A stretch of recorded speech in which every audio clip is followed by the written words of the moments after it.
Morning everyone. आज हम लोग क्लास 12 का biotechnology and its application chapter का अगर नाम बोले तो चैप्टर हमारा बायोटेक्नोलॉजी एंड इट्स एप्लीकेशन।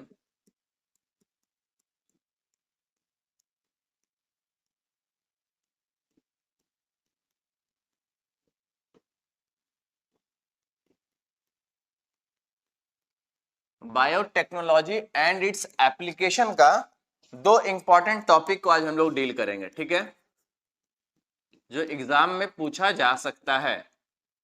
इस चैप्टर का दो इंपॉर्टेंट टॉपिक है। सबसे first number recombinant insulin.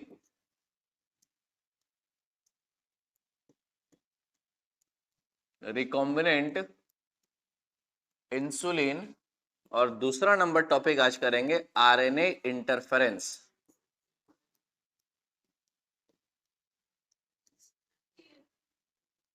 RNA interference, ठीक है, ये दो टॉपिक आज हम लोग करेंगे। तो सबसे पहले रिकॉम्बिनेंट इंसुलिन को पहले करेंगे और उसके बाद नेक्स्ट टॉपिक हमारा रहेगा आरएनए इंटरफेरेंस। यहां से एग्जाम में क्वेश्चन पूछा जा सकता है आपके बोर्ड एग्जाम में, आरएनए इंटरफेरेंस और रिकॉम्बिनेंट इंसुलिन दो टॉपिक से। तो सबसे पहले रिकॉम्बिनेंट इंसुलिन का प्रोसेस को स्टार्ट करते हैं। Recombinant insulin,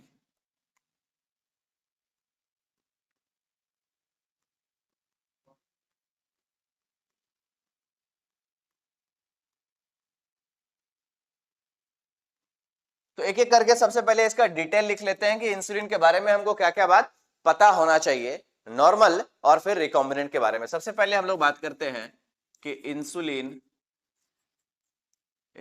is produced in pancreas. Insulin हमारे बॉडी के अंदर, इंसुलिन कहां पे बनता है? हमारे बॉडी के अंदर इंसुलिन पेनक्रियाज के अंदर में बनेगा, ठीक है। उसके बाद हमारे पेनक्रियाज में अगर बात करें, पेनक्रियाज में दो तरह का सेल पाया जाता है, ठीक है। एक सेल को बोलते हैं आइलेट्स ऑफ लैंगरहैंस और एक सेल को बोलते हैं एक्ने ऑफ पेनक्रियाज। जैसे मान लो ये साइड में एक्ने ऑफ पेनक्रियाज है,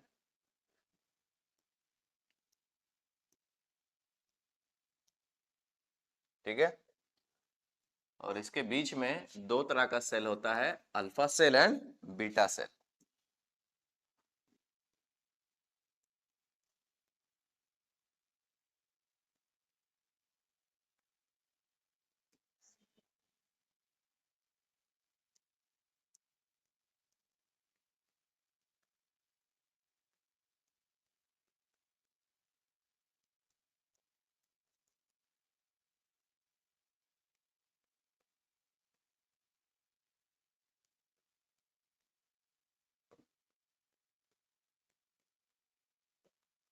देखो यहाँ पे सबसे फर्स्ट नंबर हम लोग क्या बोले, हम लोग रिकॉम्बिनेंट इंसुलिन का प्रोसेस को समझेंगे, बट हमारे बॉडी के अंदर इंसुलिन का फॉर्मेशन कहां होता है उसके बारे में डिटेल में बात कर रहे हैं। तो सबसे पहले बोले हमारे बॉडी के अंदर इंसुलिन कहां पे बनता है? हमारे बॉडी में पेनक्रियाज के अंदर किस चीज का फॉर्मेशन होता है? इंसुलिन का। पेनक्रियाज के बारे में, पेनक्रियाज में दो तरह का सेल है, एक सेल को बोलते हैं एक्ने ऑफ पेनक्रियाज और दूसरा है हमारे पास आइलेट्स ऑफ लैंगरहैंस। ये एक्ने, अगर पेनक्रियाज में बोले कि पेनक्रियाज में ज्यादा कौन सा सेल है, तो ज्यादा ये 99% ये एक्ने ऑफ पेनक्रियाज है और 1% मानेंगे ये islets of Langerhans. Islets of Langerhans मात्र 1% और एक्ने ऑफ पेनक्रियाज को बोलेंगे 99%। ये एक्ने ऑफ पेनक्रियाज क्या करता है? ये प्रोड्यूस करता है पेनक्रियाटिक जूस। क्या प्रोड्यूस करता है? पेनक्रियाटिक जूस, जिसका यूज किया जाता है in the digestion of food. हमारे खाने को डाइजेस्ट करने में ये पेनक्रियाटिक जूस का भी रोल होता है। तो ये लिख सकते हैं produce pancreatic juice, produce pancreatic juice को ये प्रोड्यूस करता है, ठीक है। अब नेक्स्ट बात करें, ये आइलेट्स ऑफ लैंगरहैंस के अंदर देखो दो तरह का सेल है। ऊपर वाले को मान लो ये, इसको मान लेते हैं अल्फा सेल और इसको मान लेते हैं बीटा सेल। ये आइलेट्स ऑफ, ध्यान से सुनो, क्या बोले? हमारे बॉडी के अंदर इंसुलिन कहां बनता है? हमारे बॉडी के अंदर इंसुलिन पेनक्रियाज में बनता है। पेनक्रियाज में दो तरह का सेल है, एक सेल को बोलते हैं एक्ने ऑफ पेनक्रियाज और दूसरे को बोलते हैं islets of Langerhans. Acne of pancreas कितना 99% और आइलेट्स ऑफ लैंगरहैंस कितना 1%। ये एक्ने ऑफ पेनक्रियाज का काम क्या है, ये प्रोड्यूस कर रहा है pancreatic juice. Acne of pancreas क्या कर रहा है, इट प्रोड्यूसेस पेनक्रियाटिक जूस को ये प्रोड्यूस कर रहा है। और आइलेट्स ऑफ लैंगरहैंस के अंदर दो तरह का सेल है। आइलेट्स ऑफ लैंगरहैंस के अंदर कितना तरह का सेल है, दो तरह का। एक सेल को बोलेंगे अल्फा सेल और नीचे वाले को बोल रहे हैं बीटा सेल। ठीक है, तो सबसे पहले अल्फा सेल और बीटा सेल का काम लिख लेते हैं। जैसे मानो ये अल्फा सेल है, अल्फा सेल, और उसके नीचे हम बनाते हैं बीटा सेल, ये बीटा सेल। ठीक है, बीटा सेल। अल्फा सेल जो है ना वो प्रोड्यूस करता है ग्लूकागॉन। क्या प्रोड्यूस करता है, ग्लूकागॉन हार्मोन को प्रोड्यूस करता है, produces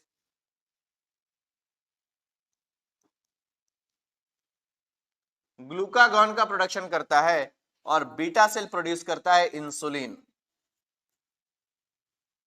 beta cells produces insulin. तो याद क्या रखना है, हमारे बॉडी में इंसुलिन कहां बनता है, हमारे बॉडी के अंदर इंसुलिन पेनक्रियाज के बीटा सेल्स में बनता है। पेनक्रियाज के बीटा सेल्स में फॉर्मेशन किसका होता है, इंसुलिन का फॉर्मेशन होता है। बीटा सेल्स में इंसुलिन का फॉर्मेशन होता है हमारे पेनक्रियाज के बीटा सेल्स में। और इस सेल का नाम क्या है, islets of Langerhans. Islets of Langerhans के अंदर दो तरह का cell, alpha cell and beta cell, जिसमें बीटा सेल्स में किसका फॉर्मेशन हो रहा है, इंसुलिन का फॉर्मेशन हो रहा है। ठीक है ना बात यहां तक। आगे बात करते हैं। अब इंसुलिन जो ये बन रहा है वो किस टाइप का इंसुलिन बन रहा है वो भी हमको जानना जरूरी है। तो इंसुलिन जो है, insulin is produced, insulin is produced as proinsulin in our body, proinsulin। insulin is produced as proinsulin। proinsulin क्या होता है, इसमें तीन तरह का चेन है। एक को बोल रहे हैं ए peptide chain,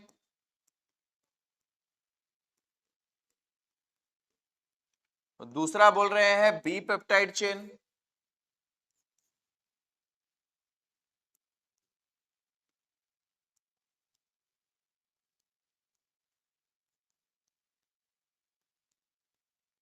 B peptide chain.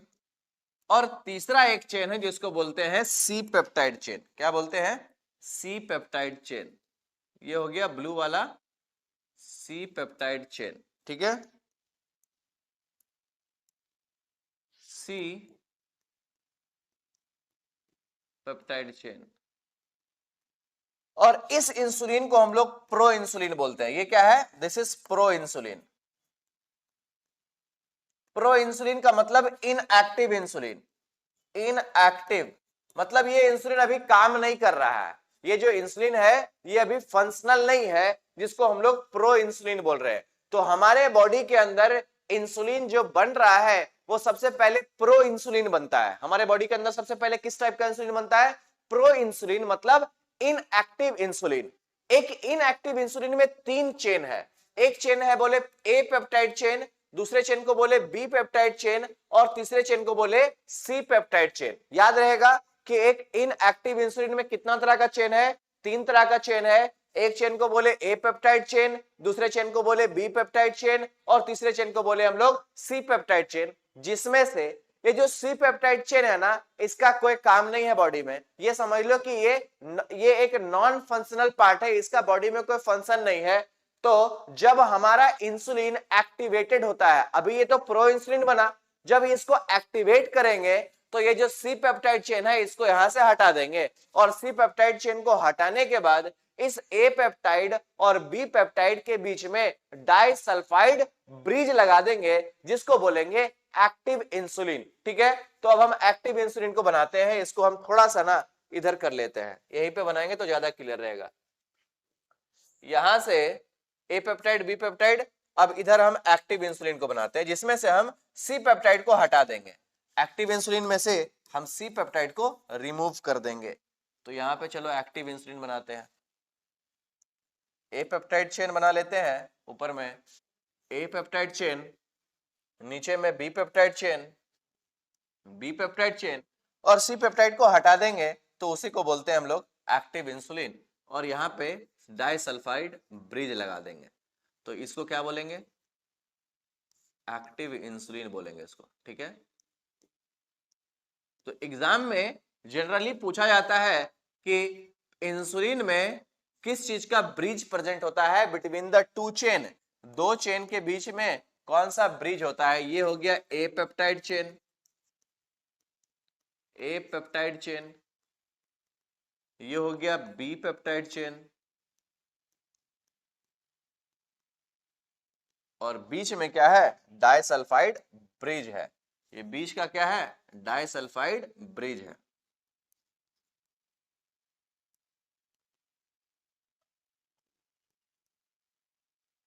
Disulphide bridge है और इसको हम लोग बोलते हैं एक्टिव इंसुलिन। इसको क्या बोलते हैं, एक्टिव इंसुलिन।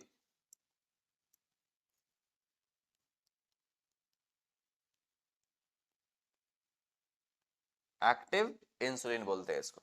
ठीक है बात, तो ये हमारा जनरल केस हम बता रहे हैं कि जनरली जब हमारे बॉडी में इंसुलिन का फॉर्मेशन हो रहा है तो सबसे पहले कौन सा इंसुलिन बन रहा है, सबसे पहले हमारे बॉडी में प्रो इंसुलिन का फॉर्मेशन होता है, इसको बोलते हैं इनएक्टिव इंसुलिन। क्या बोलते हैं, इनएक्टिव इंसुलिन। और ये हुआ एक्टिव इंसुलिन। इनएक्टिव इंसुलिन में कितना पेप्टाइड चेन, इनएक्टिव इंसुलिन में 3 पेप्टाइड चेन है। एक मिनट,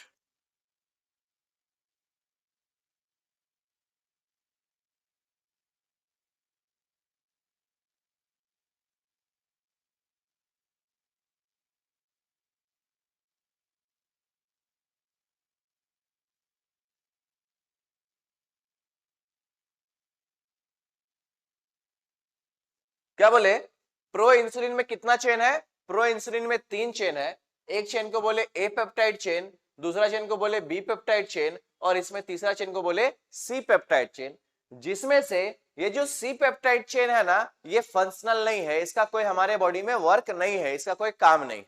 तो सी पेप्टाइड चेन को हटा देंगे, और सी पेप्टाइड चेन को हटाने के बाद ये दोनों पेप्टाइड चेन को डाइसल्फाइड ब्रिज से जोड़ देंगे, और उसको हम लोग क्या बोलेंगे, एक्टिव इंसुलिन बोलेंगे। क्या बोलेंगे, एक्टिव इंसुलिन इसको हम लोग बोलेंगे। समझ में आया क्या बात, तो ये हमारे बॉडी में हो रहा है ऐसा। ठीक है, अब किसी पर्सन के बॉडी में जो बीटा सेल्स है वो काम नहीं कर रहा है मान लो, तो अगर बॉडी में बीटा सेल्स काम नहीं करेगा तो इंसुलिन नहीं बनेगा, और अगर इंसुलिन नहीं बनेगा तो बॉडी का ग्लूकोज लेवल क्या होगा, इंक्रीज होगा। और जब बॉडी में ग्लूकोज लेवल इंक्रीज हो जाएगा बहुत बहुत समय से, तो उसको एक डिजीज होगा जिसको बोलेंगे डायबिटीज मिलेटस टाइप 1। क्या बोलेंगे, डायबिटीज मिलेटस टाइप 1। और जब डायबिटीज मिलेटस उसको हो जाएगा तो उसको हम लोग को बॉडी के, उसके बॉडी के बाहर से, मतलब कि उसको बाहर से हम लोग को बना बनाया इंसुलिन देना पड़ेगा, ताकि उसका बॉडी का ग्लूकोज का रेगुलेशन हो सके। बात समझ में आ रहा है हम क्या बोले, हम सबसे पहले बताए कि हमारे बॉडी के अंदर इंसुलिन कहां बनता है, हमारे बॉडी के अंदर इंसुलिन पेनक्रियाज में बनता है। पेनक्रियाज में कितना तरह का सेल, पेनक्रियाज में 2 तरह का सेल। एक सेल को बोलते हैं हम लोग आइलेट्स ऑफ लैंगरहैंस जो कि 1% है, और दूसरे सेल को बोलते हैं एक्ने ऑफ पेनक्रियाज जो कि 99% है पेनक्रियाज का। ये एक्ने ऑफ पेनक्रियाज क्या प्रोड्यूस करता है, इट प्रोड्यूसेस पेनक्रियाटिक जूस। क्या प्रोड्यूस कर रहा है, इट प्रोड्यूसेस पेनक्रियाटिक जूस। और आइलेट्स ऑफ लैंगरहैंस में 2 तरह का सेल है, एक सेल को बोलते हैं अल्फा सेल और दूसरे सेल को बोलते हैं बीटा सेल। ठीक है ना बात, अल्फा सेल क्या प्रोड्यूस करता है, अल्फा सेल प्रोड्यूस करता है ग्लूकागॉन, एंड बीटा सेल क्या प्रोड्यूस करता है, बीटा सेल्स प्रोड्यूस करता है इंसुलिन। हमारे बॉडी के अंदर इंसुलिन कैसा बनता है, सबसे पहले प्रो इंसुलिन बनता है। वो प्रो इंसुलिन किस में कन्वर्ट होता है, एक्टिव इंसुलिन में। प्रो इंसुलिन में 3 चेन है, A peptide chain, B peptide chain, C peptide chain. और एक्टिव इंसुलिन में मात्र 2 ही चेन है, और जिसमें से दोनों के बीच में एक ब्रिज प्रेजेंट है जो एक दूसरे को क्या कर रहा है, जोड़ने का काम कर रहा है। इसको बोले एक्टिव इंसुलिन। तो ये नॉर्मल केस था। अब जब मान लो किसी पर्सन के बॉडी में बीटा सेल खराब हो गया, बीटा सेल काम नहीं कर रहा है, तो उसके बॉडी में इंसुलिन नहीं बनेगा। तो यही पे अब लिखते हैं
तो देखो कंडीशन क्या है।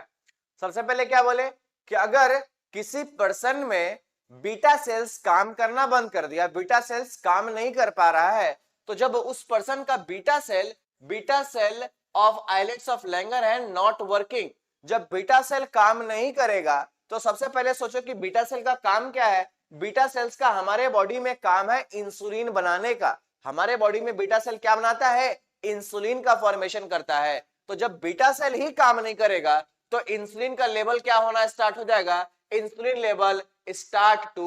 Level decreases in the body. Body में इंसुलिन का लेवल डिक्रीज होना स्टार्ट हो जाएगा। ठीक है बात। और जब बॉडी में, अच्छा इंसुलिन का काम क्या है? इंसुलिन का काम है it regulates the blood glucose level. Blood के अंदर जो हमारे ब्लड में जो ग्लूकोज का लेवल है उसको रेगुलेट कौन करता है? इंसुलिन करता है रेगुलेट। तो यहां पे इंसुलिन का हम काम लिखते हैं, insulin regulates the blood glucose level.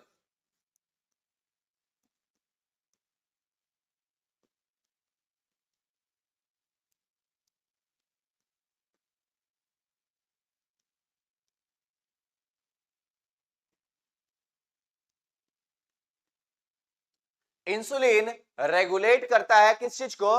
Blood glucose level को। हमारे बॉडी में इंसुलिन रेगुलेट करने का काम करता है। ठीक है।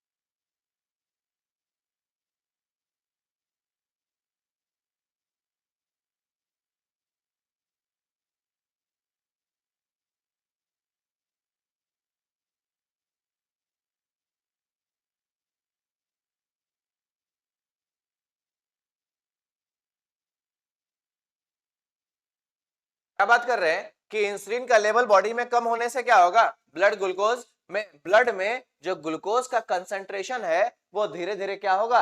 इंक्रीज करना स्टार्ट करेगा। क्योंकि जब हमारे ब्लड में अगर इंसुलिन नहीं प्रेजेंट है तो वहां पे ग्लूकोज का लेवल इंक्रीज होना स्टार्ट हो जाएगा, और जिससे क्या होगा? This situation leads to diabetes mellitus type 1। तो ये सिचुएशन में होगा क्या कि डायबिटीज एक बीमारी हो जाएगा जिसको बोलेंगे डायबिटीज मिलेटस टाइप 1। अब इसका सॉल्यूशन क्या है? सॉल्यूशन फॉर डायबिटीज मिलेटस यही है कि अगर बीटा सेल्स काम नहीं कर रहा है तो बॉडी में बाहर से हमको इंसुलिन इंजेक्ट करना पड़ेगा। क्या करना पड़ेगा? बॉडी में बाहर से इंसुलिन देना पड़ेगा। बना बनाया इंसुलिन हमको बॉडी के अंदर इंजेक्ट करना पड़ेगा। तो इनिशियली ऐसा हुआ। तो यहां से अब लिखते हैं सॉल्यूशन फॉर डायबिटीज मिलेटस।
देखो हुआ क्या है कि सॉल्यूशन क्या है डायबिटीज, क्या हो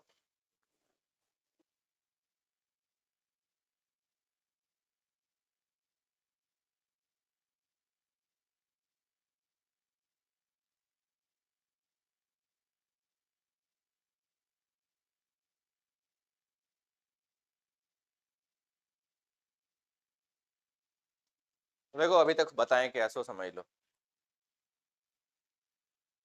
टॉपिक यहाँ से शुरू हो रहा है। हम लोग एक बार ना रिकैप करते हैं, ठीक है।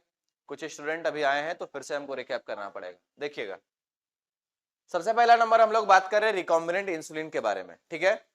सबसे पहले तुमको समझना है कि हमारे बॉडी के अंदर इंसुलिन कहाँ बनता है। हमारे बॉडी के अंदर इंसुलिन कहाँ बनता है? तो हमारे बॉडी के अंदर इंसुलिन का प्रोडक्शन होता है पेनक्रियाज में। कहाँ पे बनता है इंसुलिन? पेनक्रियाज के अंदर हमारा इंसुलिन का फॉर्मेशन होता है। तो इंसुलिन यहाँ पे बन गया पेनक्रियाज में।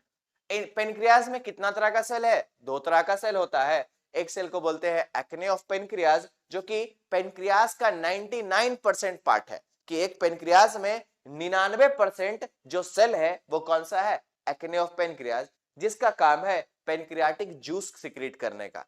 पेनक्रियाटिक जूस का कहां पे काम है? पेनक्रियाटिक जूस का काम है डाइजेशन ऑफ फूड में। जो हम लोग खाना खाते हैं उस खाने को डाइजेस्ट करने के लिए हम लोग को पेनक्रियाटिक जूस का रिक्वायरमेंट होता है। वो पेनक्रियाटिक जूस कहां पे बनता है? पेनक्रियाज के एक्ने ऑफ पेनक्रियाटिक सेल से बनता है, ठीक है। और जो दूसरा सेल है जिसका नाम है आइलेट्स ऑफ लैंगरहैन, दूसरा सेल का क्या नाम है? Islets of लैंगरहैन।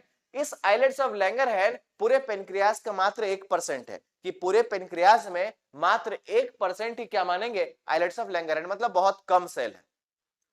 इसके अंदर दो तरह का सेल है। एक सेल को बोलते हैं अल्फा सेल और दूसरे सेल को बोलते हैं बीटा सेल।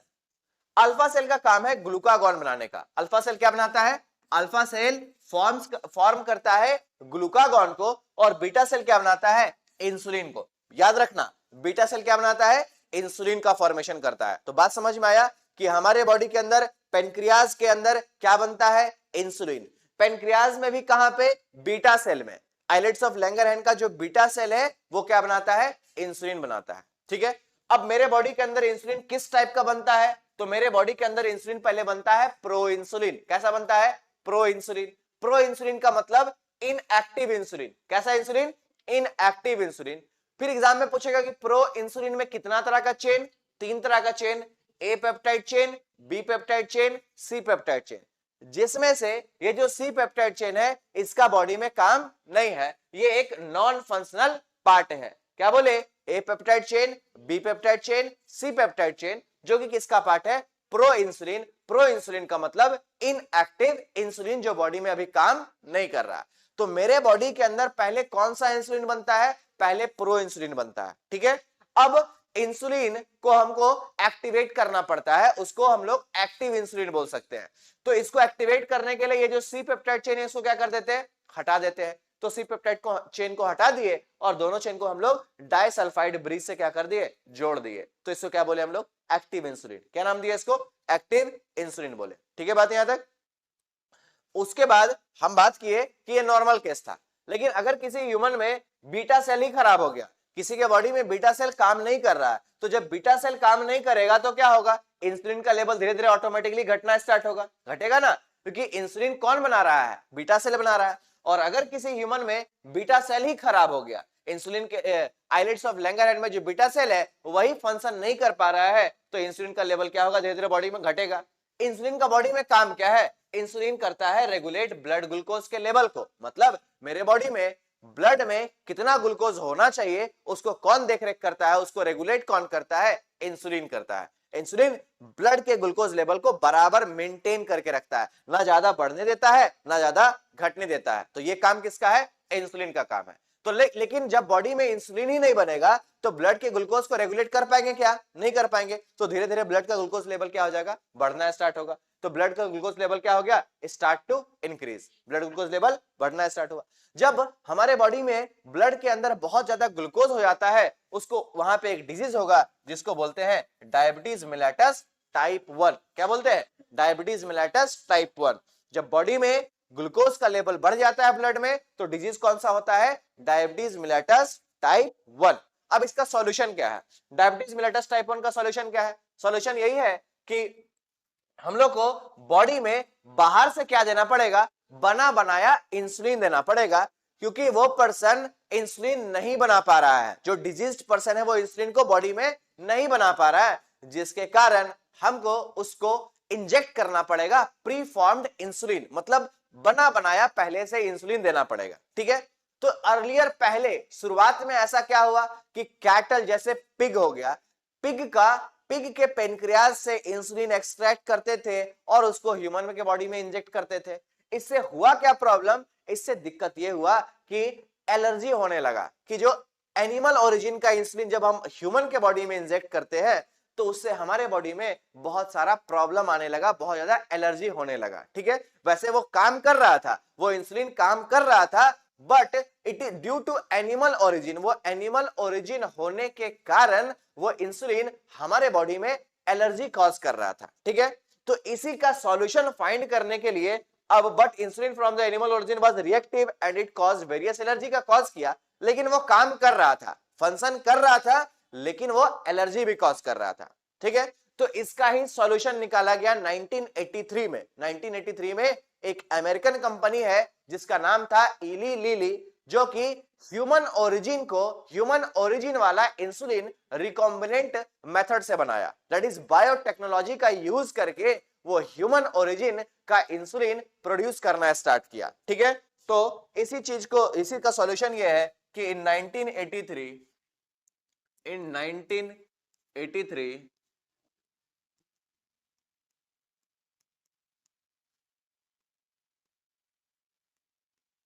अमेरिकन कंपनी इली lily made first recombinant insulin.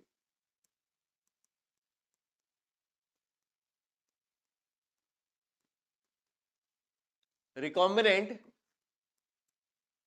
insulin which was human origin, which was of human origin, मतलब ह्यूमन का ओरिजिन वो था, ह्यूमन से निकाला, ह्यूमन वाला लिया गया था, ह्यूमन ओरिजिन। अब उसको बनाया कैसा गया वो हमको देखना है। बात समझ में आया, कहानी क्या है? अभी तक बात चल रहा था कि दिक्कत क्या है, इंसुलिन कहां बनता है, ये सब समझ लिए। अब दिक्कत यही था कि इंसुलिन नहीं बन रहा है तो बाहर से इंसुलिन दिए, लेकिन एनिमल ओरिजिन का दिए, पिग का इंसुलिन निकाले, बॉडी में डाले, वो काम तो किया, इट वाज फंक्शनल, बट वो कॉज क्या किया, इट कॉज्ड एलर्जी को कॉज किया। ठीक है, तो इसका सॉल्यूशन 1983 में एक अमेरिकन कंपनी जिसका नाम क्या था, इली लिली, वो पहली बार रिकॉम्बिनेंट इंसुलिन का फॉर्मेशन किया। कहां पे, ह्यूमन ओरिजिन लेके, मतलब कि हमारे बॉडी के अंदर जिस जीन सीक्वेंस से ए पेप्टाइड चेन बनता हो और जिस सीक्वेंस से बी पेप्टाइड चेन बनता हो, वो दोनों को एक्सट्रैक्ट किया गया, दोनों को अलग अलग वेक्टर में डाला गया, और उसके बाद बैक्टीरिया के अंदर उसको क्या किया गया, कॉपी इंक्रीज किया गया, ट्रांसलेशन हुआ, ट्रांसक्रिप्शन हुआ, और वहां से प्रोटीन बन गया। समझ आया? और अलग अलग दोनों चेन को निकाला गया, दोनों चेन को वापस ज्वाइन किया गया, और तब जाके बना किस चीज का फॉर्मेशन हुआ, रिकॉम्बिनेंट इंसुलिन का। तो हम लोग एक एक करके देखेंगे। यहां तक बात समझ में आ गया? अब हम लोग केस 1 और केस 2 लेंगे। ठीक है, केस 1 या फिर हाँ ठीक है, केस 1 ही ले लेते हैं। केस 1 में क्या हुआ कि वी आइसोलेटेड, हम लोग ही आइसोलेट किए, we isolated gene sequence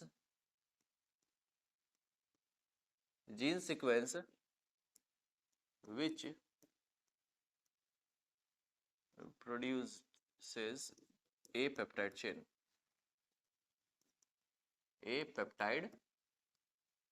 chain, तो मान लो कि ये ह्यूमन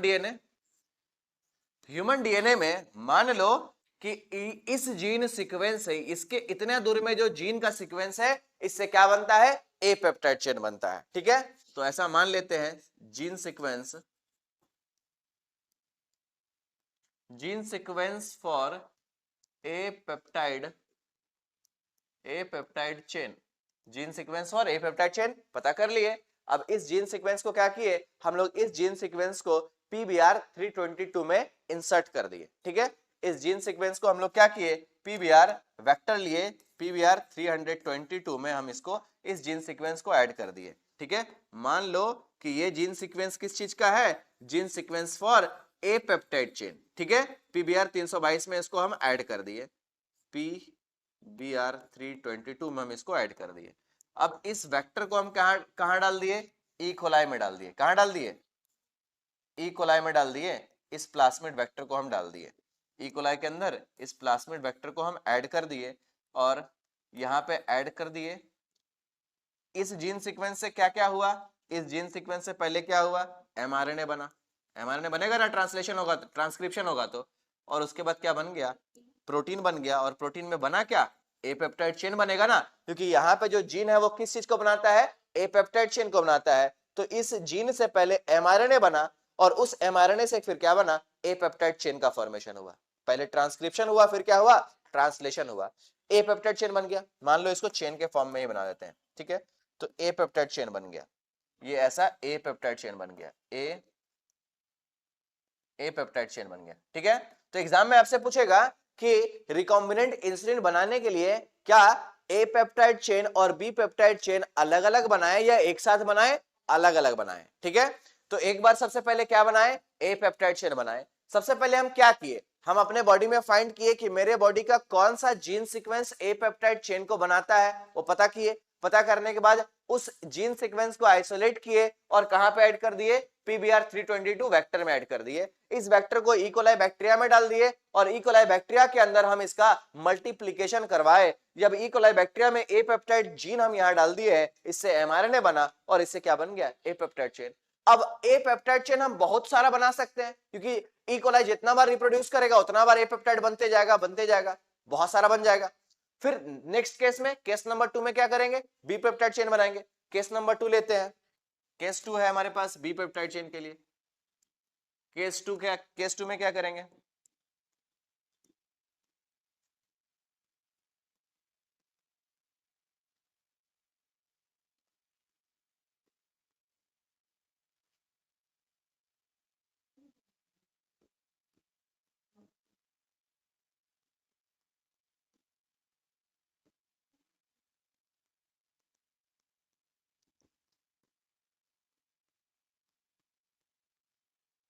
अब सेम काम करेंगे। ह्यूमन डीएनए, मान लो ह्यूमन डीएनए का ये सीक्वेंस क्या बनाता है, बी पेप्टाइड चेन, ठीक है। ये जो सीक्वेंस है, सीक्वेंस फॉर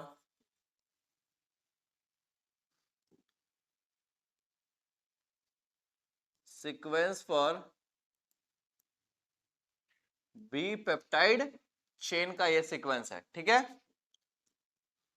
अब प्लाज्मिड वेक्टर लिए, प्लाज्मिड वेक्टर में बी पेप्टाइड का सीक्वेंस ऐड कर दिए, gene sequence for B peptide chain. समझ में आ रहा है क्या, वही सेम केस करेंगे, gene sequence for B peptide chain.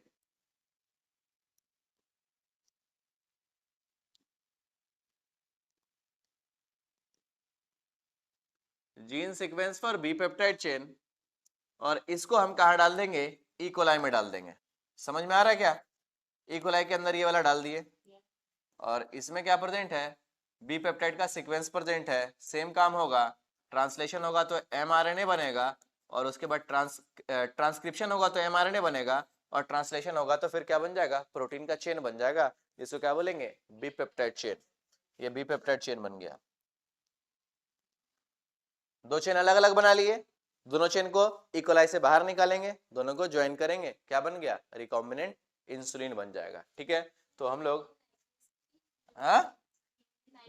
DNA ligase से क्यों जोड़ेंगे, डाइसल्फाइड ब्रिज ऐड करेंगे ना, दोनों हमको चेन को जोड़ना है। ऐसे जोड़ते तो हम लोग डीएनए लाइगेज, दोनों सीक्वेंस को एक साथ जोड़ना रहता एक लाइन में तो उसको डीएनए लाइगेज लगाते। हमको दोनों स्ट्रैंड को अलग अलग ज्वाइन करना है पैरेलल मैनर में। तो यहाँ पे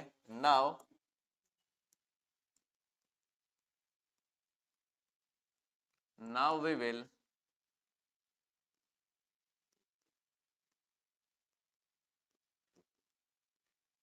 both A peptide chain and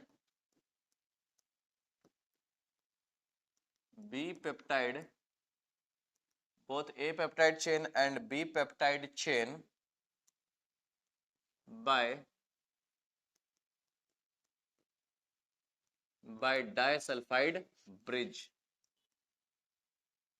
ठीक है।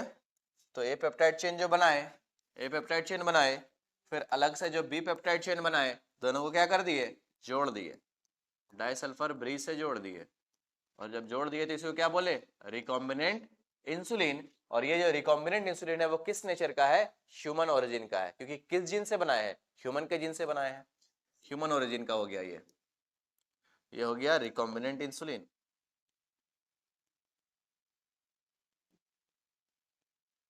रिकॉम्बिनेंट इंसुलिन ए पेप्टाइड चेन, समझ में आया क्या, और बी पेप्टाइड चेन नहीं आया ना एंजल? चलो लिख करके दिखा दो तो। चलो explain process of formation of recombinant insulin लिखो। अब आज यही क्वेश्चन दिए थे ना सुबह में, फिर से दे रहे हैं, चलो लिखो, समझाए ना अभी, चलो लिखो इसको, explain process of formation of recombinant insulin, लिखिए कॉपी में, तुम लिखो, जल्दी से लिखो, कॉपी में लिखो, हम अभी चेक करेंगे, लिखो explain process of formation of recombinant insulin. तो क्लास क्यों आई, तुमको आने बोले थे हम क्लास, लिखो लिखो जल्दी लिखो, explain process of formation of recombinant insulin. Net खत्म हो जाएगा, ऑनलाइन क्या